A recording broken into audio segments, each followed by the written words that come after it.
For a look at the big picture, right before the opening bell here, Thomas Martin's with us, Senior Portfolio Manager at Globalt Investments. Good morning to you. What a week we've had. How do you feel about the market now? Good morning, Nicole, and thanks for having me on your program. Well, we're kind of stuck here in a no man's land between the 55 level on the S&P and whatever the low was in the past, and still a lot of uncertainty about that. So conservative positioning, not making too big a bets, and watching and waiting to see what really happens with tariffs. Yeah, that low 48.35 on the S&P 500 a couple of weeks ago. And so the question, too, is whether or not you need to go and retest that low before you really say that the low is in. What say you? Well, it's likely that we will test that low. It really, the technicals are favoring a bounce here, and we've had a little bit of that, but it's faded, and it doesn't look like there's enough steam at this point using the fundamental information to get above that.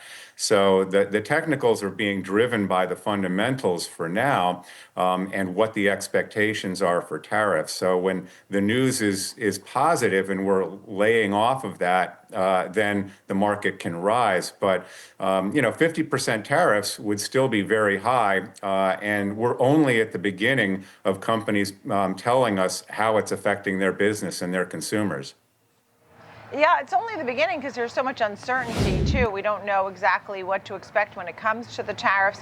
Are you feeling more glass half full or half empty between now and the end of the year? Well, I guess I'm almost exactly glass half full empty. It's right there in the middle, and it depends on the man with the pitcher in his hand as to what happens. We think that we can get through a lot of, maybe much of this uncertainty in terms of actual deals and see what the framework is and see how companies are reacting by the end of the year.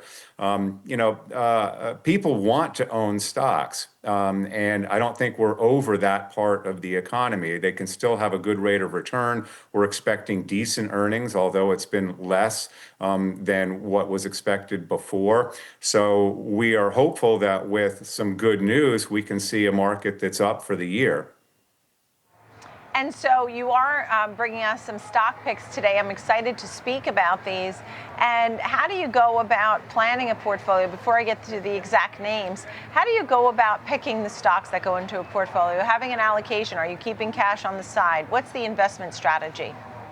Well, for our equity portfolios, we believe that if people give us money for equities, they should be invested in equities. And so for the most part, we keep cash frictional. Our process is based on good fundamentals, good earnings, companies doing better or at least better on a relative basis than the other alternatives. And we hardly ever have a hard time finding companies that fit that bill. At this point, we want to be pretty well diversified among the sectors and not make too big a bets. For example, the staples got quite a boost when people kind of ran to them, but the fundamentals are not really that strong, and we've seen that with Pepsi's report and Procter & Gamble's report. Likewise, we're not necessarily loading up on technology, even though they've kind of gotten hit in here. Yeah, and so I want to get to your names here. Tell me about Quanta Services, PWR. You also have Costco and Nvidia, but let's start with Quanta first. Sure. PWR is a provider of electrical services and transformers. They're in the heart of the need for electricity trade, a lot of which is being driven by data centers. And the stock's gotten hit. I mean, these stocks have been hit with the AI trade, which is sort of fair, but not completely fair. And we think that the earnings growth for them and the demand for their services is going to be strong for a long period of time, certainly through the end of this decade and into the next one. Saw just yesterday, Goldman Sachs maintained a buy on Quanta and actually has a price target of $364. They brought that down from over $400, but still $364 is a nice jump from the $283 we're seeing today. So you are, along with some of these other places. Wolf has a 321 target, just to name a few. Tell me a little bit about Costco. There are so much concern about whether or not the consumer will curb spending or get more of what they need rather than the disposable incomes and consumer discretionary items. Where does Costco fit in here? Sure. Costco just has a really terrific business model, and they've been the one to execute the best on it of all of the clubs. They do have high-end customers who will continue to spend even if they are pulling in their horns.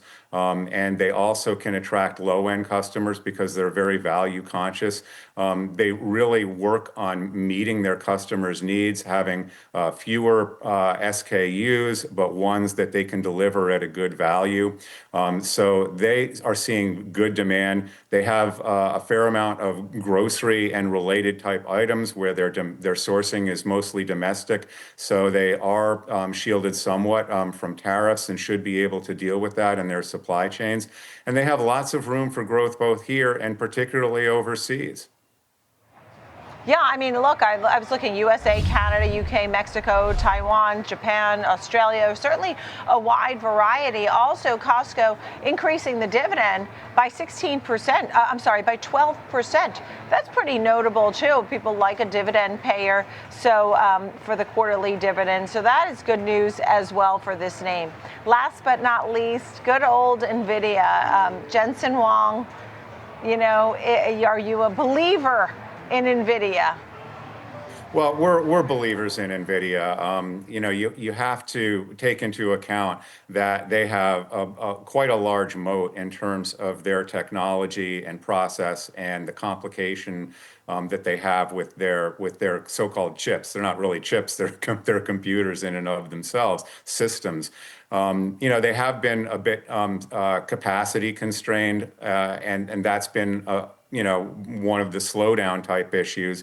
And they have also had the misfortune of being caught in the crossfire with China and the H20s and whether, what kind of chips we're going to be able to send over there. And they had to take a big write-off for that. But the AI need for high-end processing power, regardless of what people may think with regard to DeepSeek and these models that work with other models, you're going to need the high-end chips and lots of them. So we're believers that they're going to be able to continue to grow their revenues. And right now, at 106, 105, you're getting it at one of the cheaper prices you've ever been able to get it at since the AI theme began.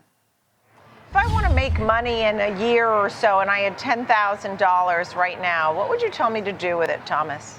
Oh my goodness, what a great question. Because of the uncertainty, I would still have that invested in a diversified portfolio. And if you were going to buy one thing, the S&P 500, which has been a bit out of favor, I think, lately with a lot of folks, whether it's sell the U.S. or U.S. exceptionalism is waning, or there's too much of the Mag 7 in there. It's still a nice amalgamation of U.S. centric companies that are growing and can offset each other depending on the scenario. So that may not make you the most money in the next year, but it will probably protect you somewhat in the event that things aren't as rosy as we might hope. Yeah, I don't like to lose money, that's for sure, Thomas. Thank you. Wonderful to see you on this Friday. Thomas Martin, Senior Portfolio Manager at Globalt Investments.